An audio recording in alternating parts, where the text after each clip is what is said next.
everyone. Welcome to the June edition of CyberSonic. In our CyberSonic sessions, we discuss with experts the nuances of cyber security, what is happening in the field of cybersecurity, what do we need to know, and of course, they share their expertise with us.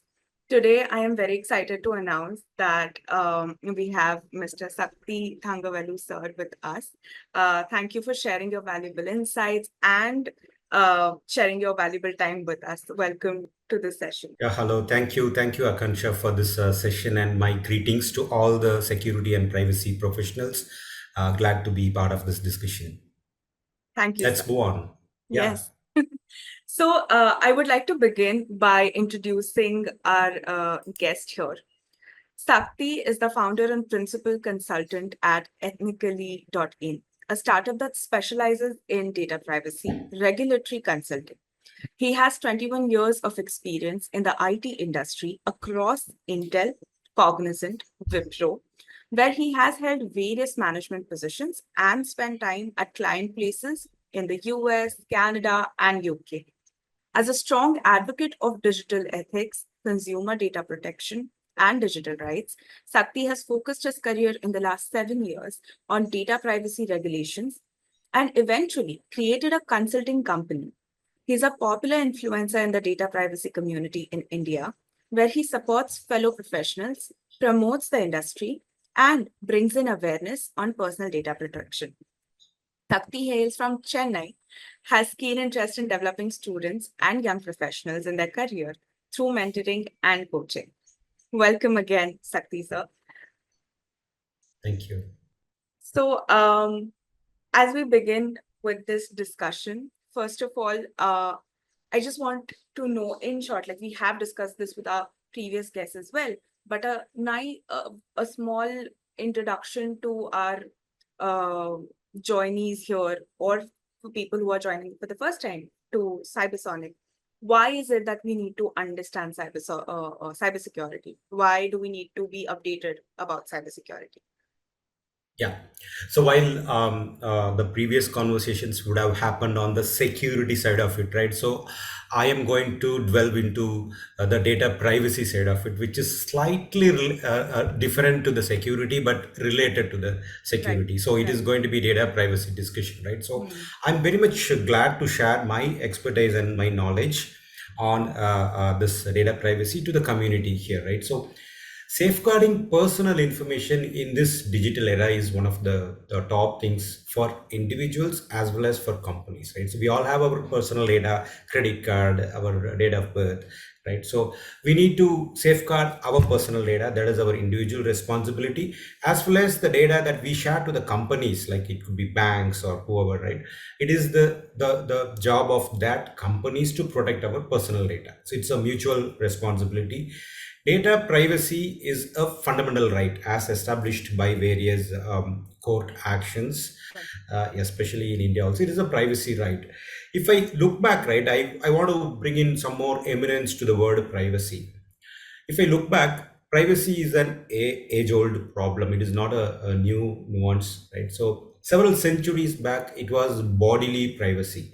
When I say bodily privacy, people are concerned about protecting their physical space against some invasive procedures. It could be a drug test on an individual, or a police or somebody coming into your home and then physically searching, right? Or even touching somebody, right? So there was a bodily privacy. Then came in the territorial privacy, where it concerns about setting limits to the domestic environment or workspace as such, where video surveillance or ID check, those kind of territorial privacy was prevailing.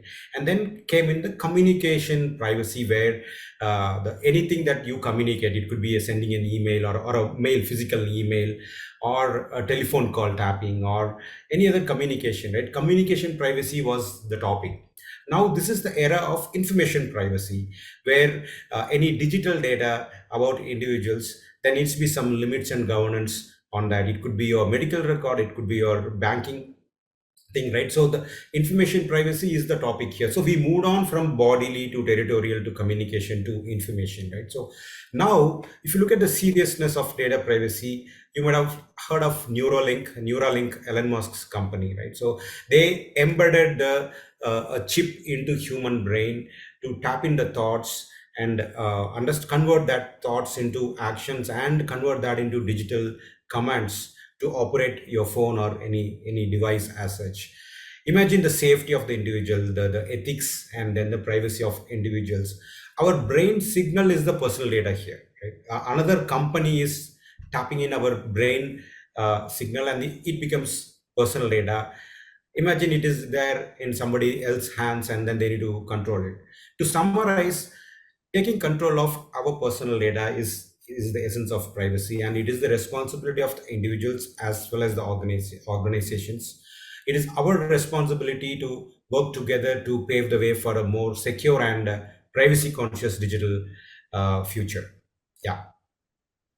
Right. I think that was wonderfully explained what is the essence of data privacy and why is it a critical concern. Moving on, considering the escalating cyber threats, right? How serious is the impact of data privacy breaches on both individuals and organizations? And what are we looking at as potential consequences? Sure, thank you. So I think you got in the two perspectives here, the cyber threat for the individuals and cyber threat for the organization perspective. I will give both the perspectives as an individual, as an organization. It is indeed a very quite significant impact to both individuals and organization when it comes to cyber threats. Let us look at from the individual's point of view. We have heard of data breaches. A lot of data breaches are happening.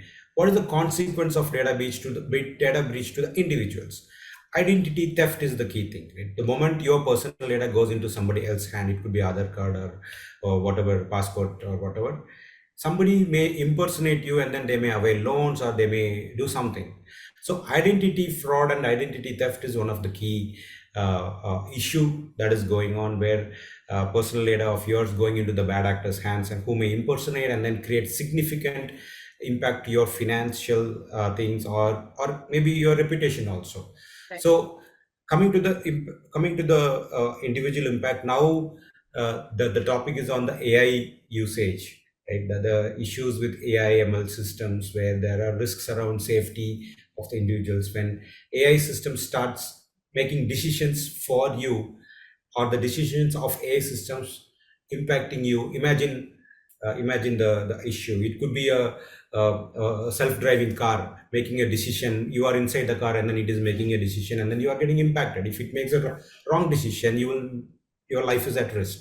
So Right. that is on the individual point of view.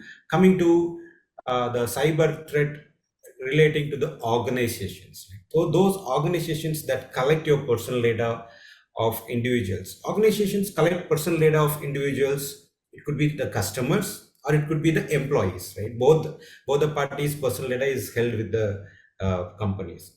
So the employee record and the customer record that is inside the company's organizations, they need to meet legal obligations such as GDPR or any Personal Data Act or IT Act. There is a legal obligation that companies needs to take care to protect the personal data of their customers and employees. If failing to protect the personal data of customers or employees, the organizations are exposed to fines. The GDPR fines, we all know it is up to 20 million euros or 4% of the annual revenue. And coming to the India DPDPA, the fine is up to 250 crore Indian rupees. So that is the maximum fine a company may face by not protecting the personal data properly. So moreover, it is how the individuals face identity theft related and reputation related impact. The same case applies to the companies also. Their reputation will be gone. They will lose their customers the moment the data breach happens and it Right. creates a news. Yeah, that is how I see the impact to the individuals and companies on the cyber threat. Right. Okay. So, Yeah. we discussed, you just told us what is the seriousness. Diving deeper into it, considering your perspective, what does data privacy mean for individuals in terms of control over their information? Likewise, for organizations, when you talk about ethical data handling? Sure. Yeah, I think that's a good question. So it is, as I mentioned earlier, it is our responsibility, individual responsibility to have control of our personal data. Just because somebody asks, or just because it is easily shareable, like Mm, forwarding your other copy to somebody, mm, we should really think whether we should do it. Is it really required, right? Whether that person is, what is that person going to do after that purpose is met? right. There will be a bank agent, and then you are sending your other card copy, and after your loan is processed, have you ever thought through what that person will be deleting that your other card copy from their mobile? We have no idea. So that is how our copies of information is scattered across Yeah. everywhere with others, and we really don't know what will happen. Somebody may put it in public, and I mean, we cannot correct our personal data. Certain things, that is your height, right? Your height is the personal data. The moment it is gone, it cannot change. It cannot, you cannot hide it. Imagine if you lose a credit card, you can buy a new credit card. But other personal data, it is gone, it's gone. It is there sitting in the internet forever. Right. So data privacy, yeah. So for the it refers to individuals' right to control your personal information, including the collection, who collects it, and then where it is stored, who is using it, and then why it is shared. So it needs to be really looked at, right? In the world, our details are becoming currency. Right? Data is oil. People say data is oil. Our details are becoming currency, and cyber threats are becoming more common. So protecting them is reaching unprecedented heights. So this is from the individual perspective. When it comes to the companies, also the same case, right? So companies has to put in necessary controls. They should go for standards such as ISO 27001, 27701. AI has new ISO control. ISO 42001 is for AI governance. So companies has to demonstrate such best practices and standards to protect the personal data, and control and enable the individuals to control their personal data by putting necessary self-service tools or whatever. Right. So that's how I look at it. All right. Uh, so, in terms, again, talking about organizations, now when I think of, after what you've said, I think about India as a country. I want to know, as a data privacy expert, how do you assess India's current progress then, in establishing robust data privacy frameworks, or, what specific areas should organizations focus on when it comes to improving the field of data privacy? Yeah, India being the largest country by population and largest grown-ups, there are more adults. Unfortunately, until last year, we were not having a privacy law. But the good news is that we have a privacy law. The privacy law is DPDP Act. It was enacted by the Indian government as of August 2023, last year. It is published in the Gazette. We call it as DPDPA 2023. This is a significant milestone for India, holding such a large volume of individuals, and at a global level, we do a lot of business with a lot of other countries. Like if you look at the BPO industry, whatever. So we do have an act. DPDPA focus on digital personal data, and it doesn't apply to non-personal data. So once the provisions of the DPDPA Act is brought into force, the DPDPA will replace the current IT Act. Section 43A of current IT Act 2000 will be replaced. And also the IT rules 2011, right? 2011 IT rules also will be revisited. These two will go away, and then DPDPA will come into picture. DPDPA is proposed to come in a phased manner when the central government is working on the rules, and then it is yet to announce the rules for companies to follow. Right. As we stand, the government was working on the rules for public consultation early this year, but as we know, the election is over and new government is going to form. So we need to wait and see how the new government and then the new ministry is going to approach this. How are they going to develop some rules for the companies to follow? Right. Organizations with some GDPR background already, companies which are working with European clients or even US clients already, they may have some exposure to the core privacy principles and then the elements of the privacy program. It may be easy for such companies to adopt DPDPA quicker, but those companies which are fresh and pure India-based companies working for Indian clients, they have to little bit put in some money and effort and then find some consultants and expertise to develop some privacy program. Right. Yeah, that's how I can give you a view of the India regulatory landscape for Right. privacy. Right. All right. Uh, so we've talked about the current scenario, and now looking ahead, I want to know, what trends and challenges do you foresee in the field of data privacy? So we're talking about that. First of all, what trends and challenges you see, and then also what measures can individuals and organizations take to navigate those challenges and evolve in the data privacy landscape. Okay, good. I mean, of course, the trend and challenges. It's really exciting to speak on that. What my recommendation to the companies, I'm specifically addressing the companies that are small in nature. Large companies, multinational companies, they have strong teams. They have enough money and time and focus to build large compliance teams. But my advice here is more on the small medium-sized companies. For those companies, they need to really look at this privacy compliance seriously, and they should start thinking about developing a small scale privacy program. It could be a 1% or a 2% program. There should be a small scale privacy program. You should have at least one dedicated resource who should work on the privacy regulatory compliance. Once you have that program mindset into the organization, you'll be able to think little broader. You'll be able to set a compliance strategy. You will start doing the data discovery across your systems.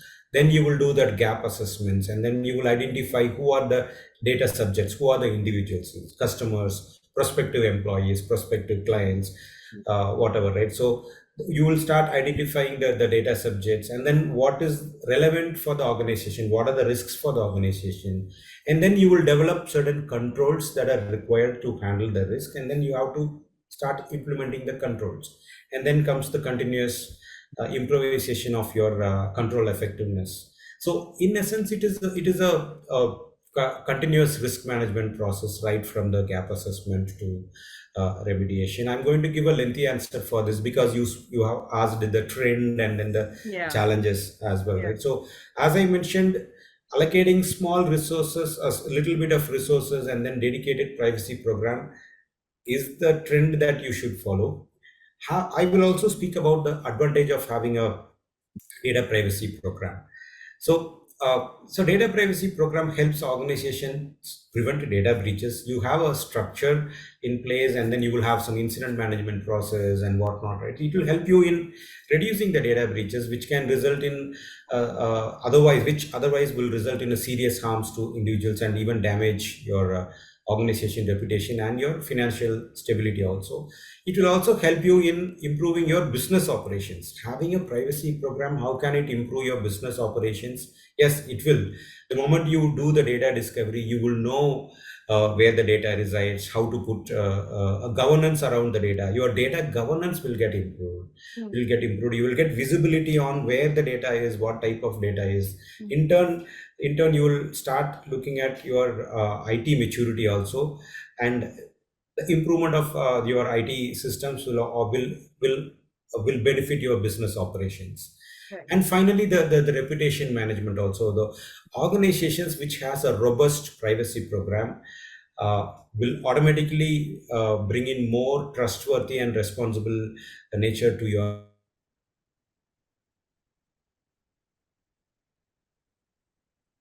Yeah.